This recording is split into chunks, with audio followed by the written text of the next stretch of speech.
요한복음 14장 신약성경 172페이지입니다. 요한복음 14장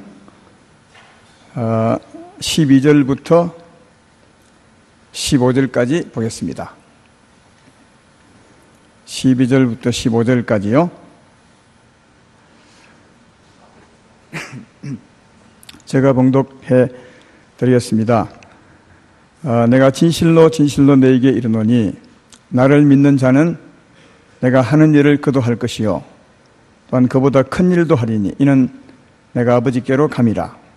너희가 내 이름으로 무엇을 구하든지 내가 행하리니 이는 아버지로 하여금 아들로 말미암아 영광을 받으시게 하려 함이라. 내 이름으로 무엇인지 내게 구하면 내가 행하리라. 너희가 나를 사랑하면 나의 계명을 지키리라. 아멘. 오늘 주보는 14절까지 되어 있죠. 제가 한 절 더 읽었습니다. 오늘 제목은 내 이름으로 구하라 내가 행하리라. 예수님 말씀이에요. 예수님이 내 이름으로 구하면 예수님이 시행하리라. 이런 제목으로 오늘 말씀을 하겠습니다. 저는 예수를 믿은 지 예수를 바르게 믿기 시작한 지죠.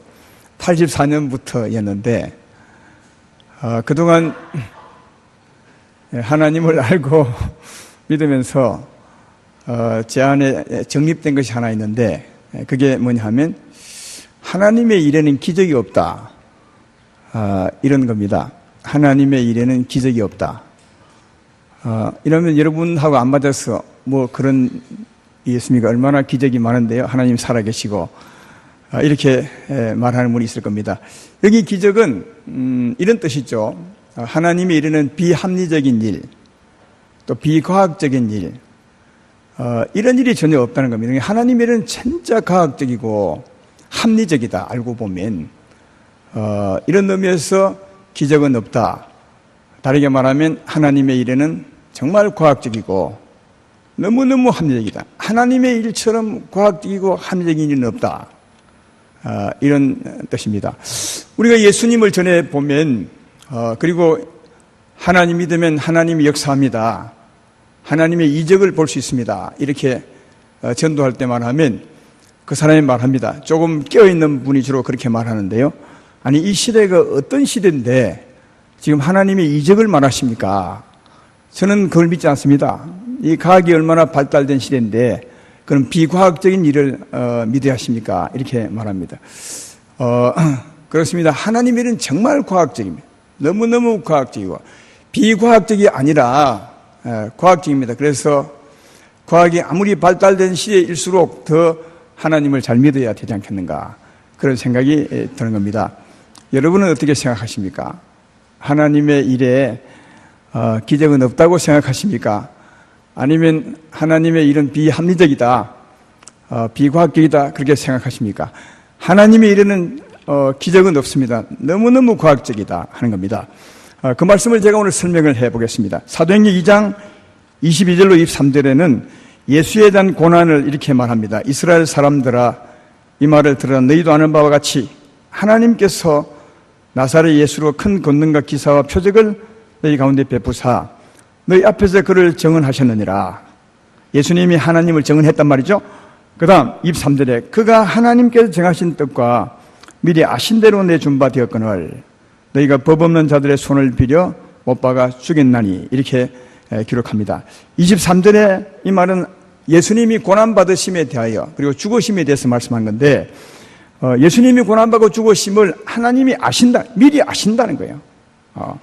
고난받기 전에 하나님은 미리 다 아신다는 거예요. 미리 아실 뿐 아니라 그보다 훨씬 더하여 하나님의 정하신 뜻대로 고난받고 죽으셨다. 그러니까 고난을 아는 정도가 아니라 주님이 고난받고 죽으신 것은 하나님의 정한 뜻대로 고난을 받으시고 죽으셨다. 그렇게 말합니다. 이게 하나님의 정한 뜻, 이 의미는 이런 비유로 설명할 수 있습니다. 우리가 죄를 지으면 재판을 가는데 판사가 그 죄를 잘 살펴보죠. 그리고 나중에 선고를 합니다.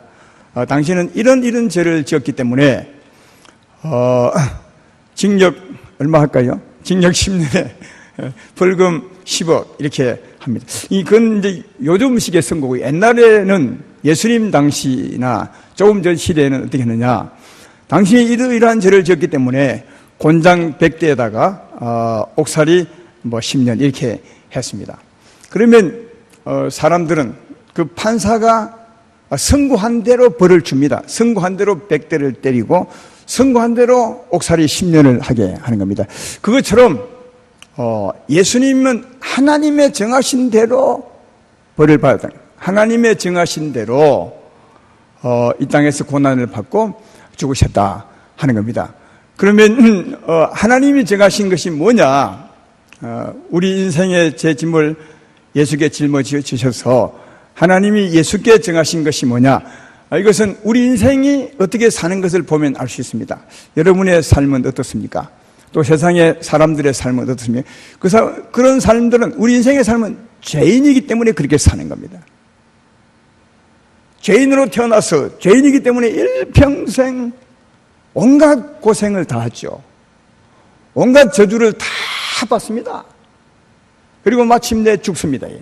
이건 죄값입니다. 우리 인생이 죄인으로 태어나 죄로 산 그 값입니다. 그러니까 일종의 우리 인생은 하나님을 떠나 죄를 지으며 감옥살이 하고 있는 것이나 마찬가지 죄의 대가를 받고 있는 거죠. 일생 동안. 그래서 하나님께서 예수님에게 죄를 정하신 것은 우리 인생의 죄짐을 그에게 짊어지우신 것이니까, 하나님이 예수님에게 선고한 것은 뭐냐? 하나님이 예수에게 정하신 뜻은 뭐냐 하면 우리 인생과 똑같이 사는 겁니다. 우리 인생이 일생 죄로 인해서 온갖 저주와 고통을 살다가 죽는 것처럼 예수님의 곡을 그대로 짊어지셨습니다. 예수님도 우리 인생의 죄임을 그대로 짊어지고 죽으신 겁니다.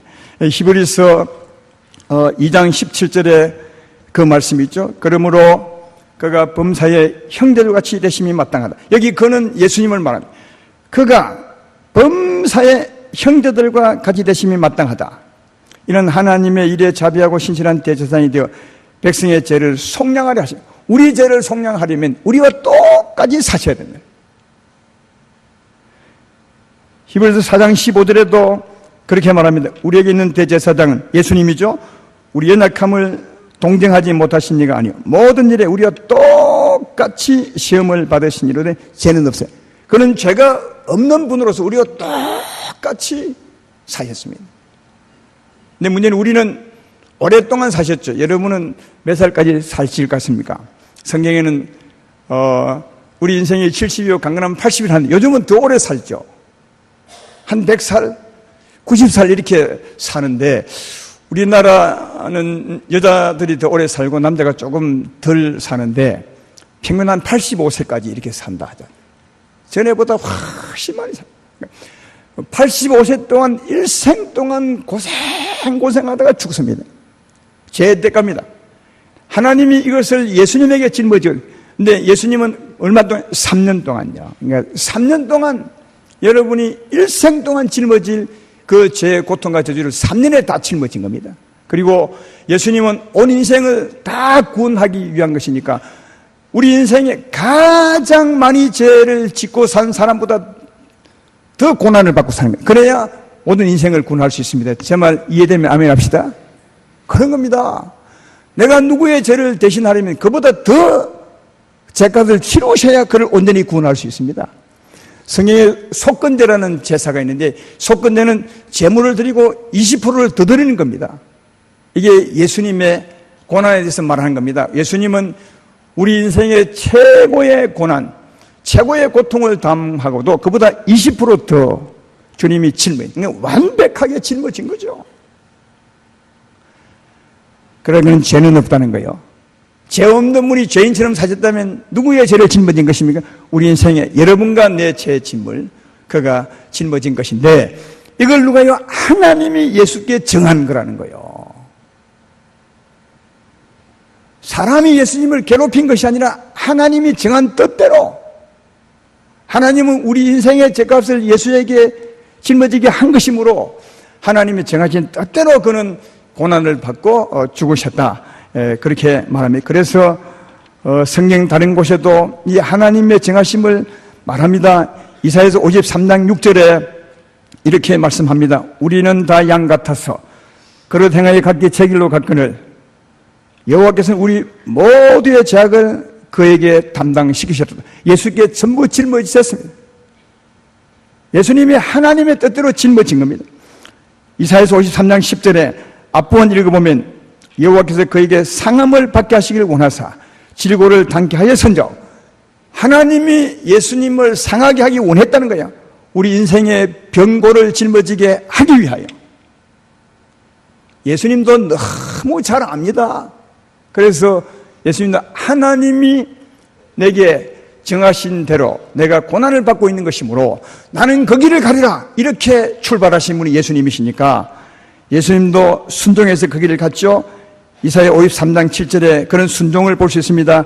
그가 곤욕을 당하여 괴로울 때도 그의 입을 열지 아니하였으며 마치 도상으로 끌려가는 어린 양과 털 깎는 앞이 담담한 양같이 그 입을 열지 아니했다. 그래서 그는 묵묵히 너무너무 조용히 그 길을 갔습니다. 피하지 않고. 왜? 하나님이 정하신 것이기 때문에 그 길을 가야 한다고 알고 있는 거예요. 그래서 그런 묵묵히 그 길을 가셨다고 그렇게 말합니다. 여기 묵묵히 우리 인생의 저주와 고통길을 가신 것에 대해서 이사야서 53장 2절 5절에 자세하게 설명합니다. 제가 한번 읽어보겠습니다. 예수님이 가신 길입니다. 우리의 책임을 짊어지고 하나님의 정하신 뜻대로 그는 주 앞에서 자라나기를 연한 순 같고 마른 땅에서 나온 뿌리 같아서 고운 모양도 없고 풍채도 없은즉 우리가 보기에 흠모할 만한 아름다운 것이 없도다. 그는 멸시를 받아 사람에게 버림받았으며 강고를 많이 겪었으며 질고를 아는 자라. 마치 사람들이 그에게서 얼굴을 가리는 같이 멸시를 당하였고 우리도 그를 귀히 여기지 아니하였도다. 그는 실로 우리의 질고를 지고 우리의 슬픔을 당하였거늘 우리는 생각하기를 그는 징벌을 받아 하나님께 맞으며 고난을 당한다 하였노라. 그가 찔림은 우리의 허물 때문이요 그가 상함은 우리의 죄악 때문이야. 그가 징계를 받음으로 우리가 평화를 누리고 그가 채찍에 맞음으로 우리가 나음을 받았도다. 우리 인생이 일생 겪어야 할 멸시, 슬픔, 강고. 강고가 뭐죠? 가난해서 고통하는 삶의 고통을 말하죠. 질고는 뭡니까? 병들어서 고통하는 겁니다. 또 하나 징계를 받음으로 이거는 마음의 슬픔이죠. 마음의 슬픔. 여기 주님은 우리 인생에 태어나서 일생 동안 멸시를 당하며 강고를 겪으며 지고를 당하며 슬픔을 겪을 이 일을 주님이 다 짊어졌다는 거예요. 누가요? 하나님이 짊어지웠다는 거죠. 하나님의 정하신 대로 주님은 그 길을 가셨다고 그렇게 말합니다. 여기 조금 더 볼 것은 이사야 53장 5절 말씀에 그가 징계를 받음으로 우리는 평화를 누리고 그가 채찍에 맞음으로 우리는 나음을 받았도다 그렇게 말합니다.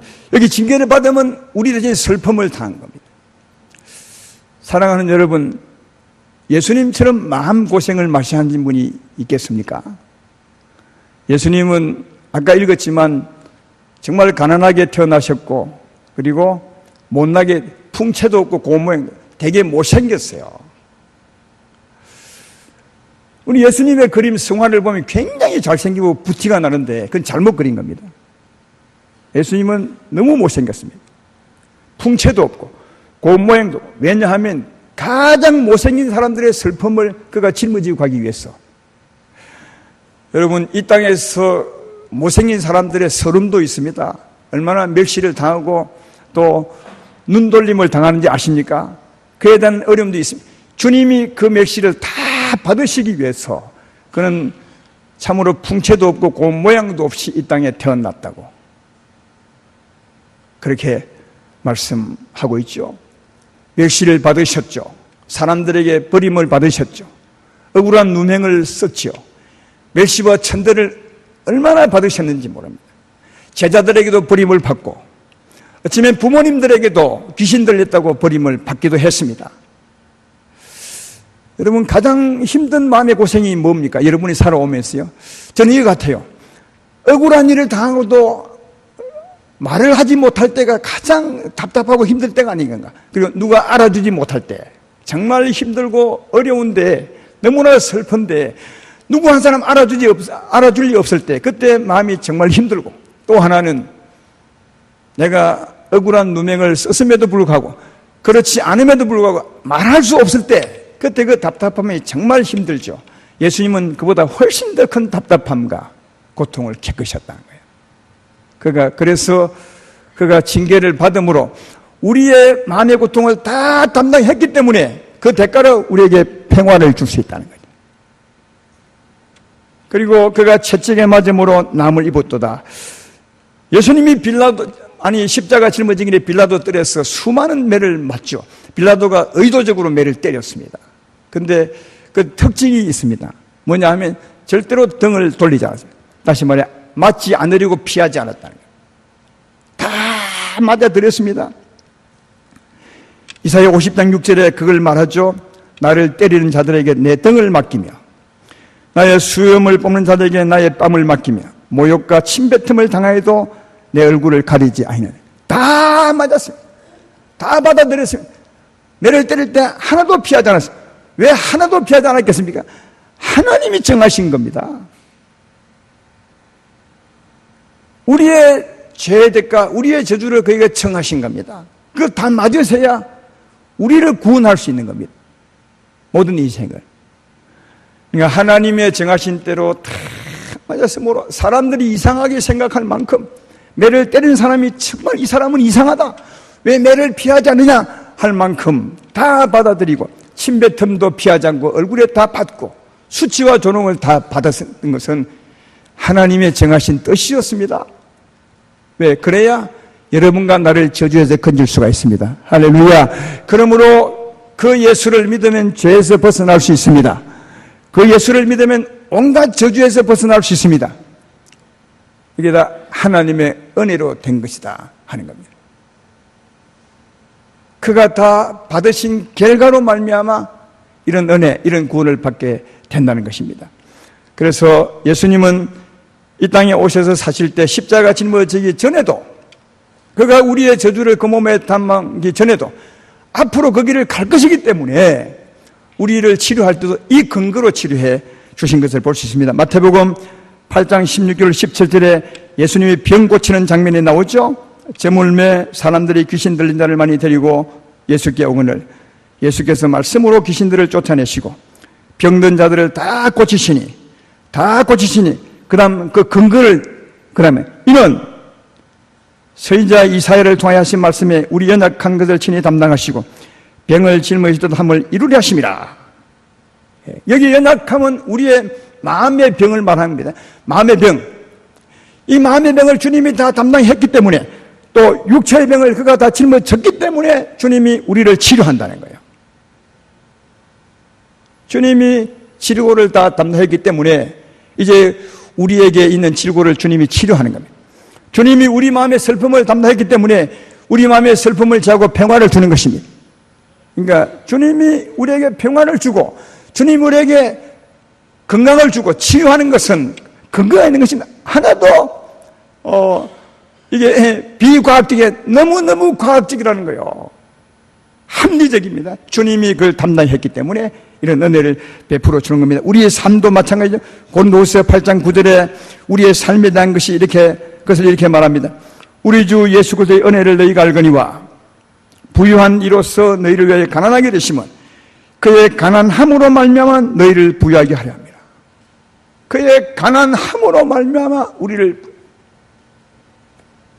그러므로 사랑하는 여러분, 그로 말미암아 되어지지 않은 은혜가 하나도 없습니다. 우리가 죄 사함을 받는 것도 그가 제 짐을 짊어지고 죽었기 때문이요. 우리가 병에서 고침을 받는 것도 그가 질고를 담당했기 때문이요. 우리가 슬픔에서 벗어나 평안을 얻는 것도 그가 그 슬픔을 담당했기 때문이요. 우리가 가난에서 벗어나 부유한 삶을 살 수 있는 것도, 우리가 하는 일이 잘 될 수 있는 것도 그가 그 가난을 담당했기 때문에 우리에게 부여를 주신다고. 여러분, 하나도 주의 은혜가 아닌 것이 하나도 없습니다. 전부 주의 은혜로 한 것입니다. 그러니까 앞에서 말했지만 주님의 일에는 비합리적이거나 비과학적이거나 안 맞는 것이 전혀 없습니다. 정말 과학적입니다. 정말 합리적입니다. 너무너무 합리적. 이보다 더 합리적인 일이 있을 수 있습니까? 주님이 전부 담당했기 때문에 그 은혜로 우리를 저주에서 벗어나게 하시고 참 자유와 평안과 건강을 주시고 우리 삶을 잘되게 한다는 사실을 잘 알 수가 있습니다. 그러므로 이런 은혜를 누리며 살 때 꼭 기억할 것이 하나 있는데 그것이 뭐냐? 주님의 은혜입니다. 우리는 믿음으로 죄에서 벗어날 수 있지만 주님은 믿음으로 죄에서 벗어나기 위해서 그가 죽으셔야 했습니다. 우리는 딱 믿음 하나로 병 고침 받을 수 있지만 그분은 수없이 매를 맞으셔야 했습니다. 우리 믿음 하나로 평안을 얻을 수 있지만 그분은 수없이 마음고생을 하셔야 했습니다. 우리 믿음 하나로 잘 될 수 있지만 믿음 하나로 우리 하는 일을 잘되게 축복을 얻을 수 있지만 그분은 수없이 어려움을 겪으셔야 했습니다. 그래서 이 은혜를 꼭 받고 살면서 꼭 기억해야 될 있는 것은 그의 은혜입니다. 이 은혜를 놓치면 예수 믿는 것이 아닙니다. 왜? 이 은혜로 사는 것이 예수 믿는 삶이기 때문에 그렇습니다. 사랑하는 아름다운 교회 성도 여러분들이 일평생 이 은혜를 기억하고 사시기를 주의 이름으로 축원합니다. 오늘 본문의 말씀이 이런 내용이죠. 13절에 너희는 내 이름으로 무엇인지 구하라. 내가 시행할 내 이름이 무엇입니까? 주님이 일생 동안 살아왔던 그 일을 기억함으로 주님이 일생 동안 살아온 이루어놓은 그 사실을 믿음으로 이게 그 이름이요. 왜? 그분은 그 이름이 맹해입니다. 그 맹해가 뭔데? 일생 동안 우리의 죄짐을 짊어지고 우리를 죄와 저주에서 건져내기 위해서 그렇게 사신 겁니다. 내 이름으로 기도하라는 단지 예수 이름이 아니라 내가 이루어놓은 그 사실을 믿음으로 기도하라. 그 말이죠. 그때 누가 시행한다면 내가 시행하리라. 여기 내는 누굽니까? 여기 내는 누구냐고요? 내 이름으로 기도하라. 그러니까 내가 하나님께 정하신 대로 일생 동안 온갖 저주와 고통을 하고 죽었다. 그 사실을 믿음으로 기도하면 내가 시행하는데 여기 내는 누굽니까? 다시 오신 예수님이십니다. 성령에 오신 예수님이십니다. 이 땅에 우리 위해서 몸을 입고 오셔서 우리의 저주를 다 담당하셨죠. 우리에게 참 자유와 치료와 건강을 주시려고요. 그리고 죽으시고 난 뒤에 회개하고 믿는 자에게 이제 성령으로 그분이 그대로 영으로 오신 겁니다. 그분이 여러분에게 오신 것입니다. 그리고 말하기를 그분만에 내가 치료하리라. 여러분 이 말씀을 생각해 보면 우리 위해서 그토록 저주와 고난을 다 몸에 담으시고 죽으신 그분이 다시 오셔서 말하기를 내가 치료하리라. 그렇게 말한다면 오신 그분이 우리를 얼마나 그 은혜를 주기 원하겠어요? 얼마나 평화를 주기 원하고 얼마나 치료해 주기를 원하겠느냐? 충분히 진작해 보시오. 생각해 봐요. 아까 매를 맞을 때 주님은 하나도 피하지 않고 다 맞았습니다. 그 몸에. 왜 그렇게 피하지 않고 다 맞은 것이? 내가 이렇게 맞아야 내 백성을 치료할 수 있어. 내가 맞아야 내 백성을 치료할 수 있어. 내가 마음의 고생을 다 해야 내 백성에게 평화를 줄 수 있어. 내가 가난하게 사셔야 내 백성을 잘되게 할 수 있어. 이런 사랑의 마음으로 그는 이 땅에 오셔서 사신 겁니다. 육체 입고 사신 겁니다. 근데 그분이 오셨으니까 얼마나 우리에게 은혜를 주고 싶겠어요. 매 맞을 때 그 마음으로 오셨는데 내가 이렇게 맞아야 내 백성을 치료할 수 있어. 바로 그 마음으로 지금 여러분에게 오셨는데 어떻게 여러분의 병을 보고 있겠습니까? 정말 치료해 주기 원하죠. 정말 치료해 주기 원하죠. 내가 시행하리라. 정말 치료해 주고 싶다는 거예요. 너희가 내 이름으로 기도하. 내가 진짜 치료해 주고 싶다. 여러분 주님이 오셔서 하는 것입니다.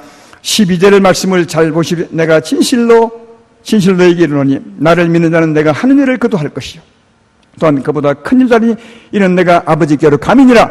우리가 전에 예수님처럼 할 수 있대요. 그 근거가 뭐냐? 내가 아버지께로 가기 때문이요. 아버지께로 가면 어떻게 되는데? 우리 죄를 사하시고 다시 오십니다. 예.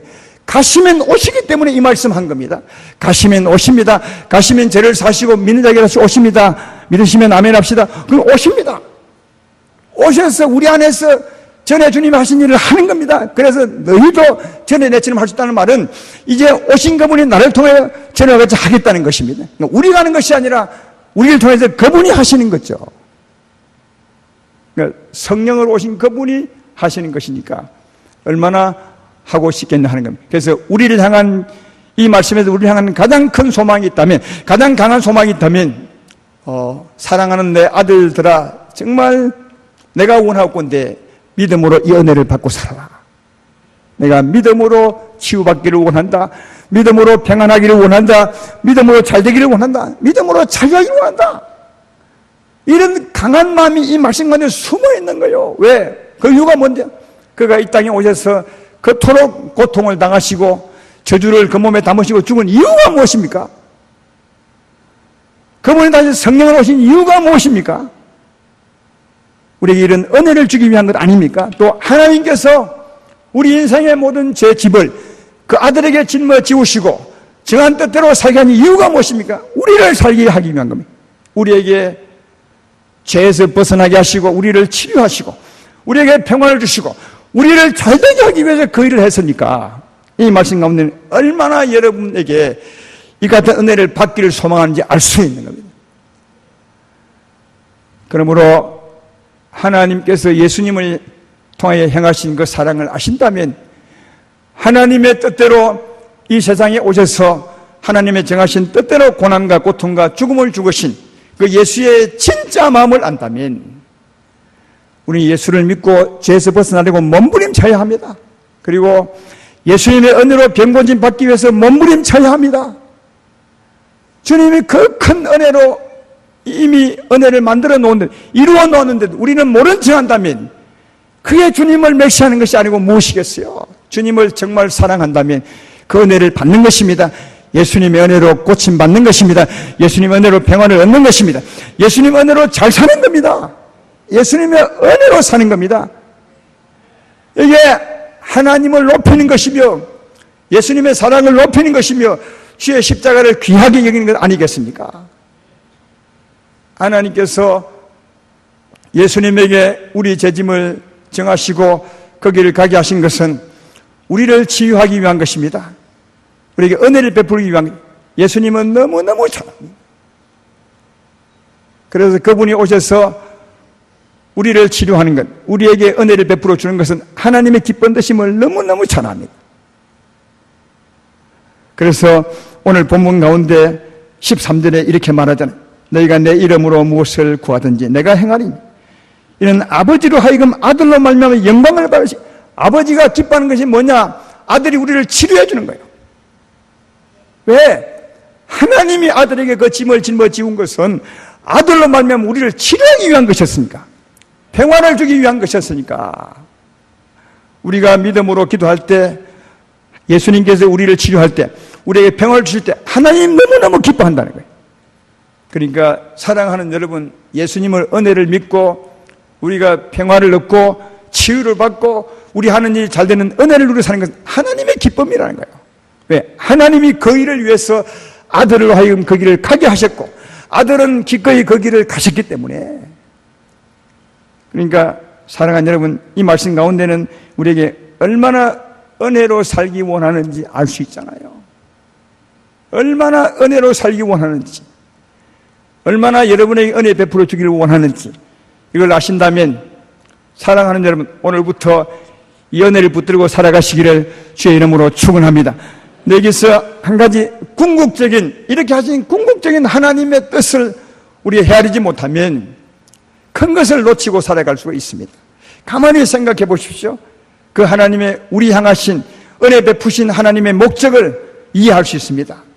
우리가 믿을 때 하나님이 우리 죄를 사시죠. 그리고 하나님이, 예수님이 우리에게 오셔서 우리 심령을 새롭게 하시고 우리 심령을 치유하시고 평화를 주시고 우리 몸을 치유하시고 건강을 주시고 우리를 새로운 피조물로 만드는 거죠. 예수 믿으면 새로운 피조물, 완전히 새 사람을 만드는 겁니다. 사람을 새롭게 만들어버리는 겁니다. 그리고 주님이 떠나지 않고 우리와 함께 계시면 성령이 함께 계시죠. 믿으면 아멘 합시다. 무엇 때문에 계실까요? 우리를 새로운 피조물로 만드시고 주님이 우리와 함께 계셔요. 우리가 그동안 배운 것처럼 왜 계시냐? 우리 삶을 주관하시려고. 더 복 있는 하나님의 자녀가 되게 하기 위해 우리 삶을 주관하려고 우리에게 계시는 거죠. 그러므로 이 하나님의 사랑을 받아 하나님을 사랑한다면, 예수의 은혜를 받아 예수님을 사랑한다면 어떻게 살아야 되겠습니까? 주님이 이끄신 대로 살아야 되겠죠. 하나님의 자녀처럼 살아야 되겠죠. 새로운 피조물처럼 살아야 되겠죠. 무엇보다 주님이 주관하시니까 주의 주관을 받아 주의 뜻대로 살아야 되겠죠. 주님을 사랑한다면. 이게 우리 향한 진짜 목표입니다. 이걸 잊어버리면 안 됩니다. 은혜를 받으셨다면 이 사랑을 하신 주님을 사랑함으로 주님을 따라 사시길 주의 이름으로 축원합니다. 그래서 15절 말씀을 쓴 겁니다. 너희가 나를 사랑하면 나의 계명을 지키리라. 너희가 진짜 은혜를 받고 나를 사랑한다면 내 뜻대로 살리라. 왜? 내가 그 일을 위해서 너희와 함께 하시기 때문에 그렇다.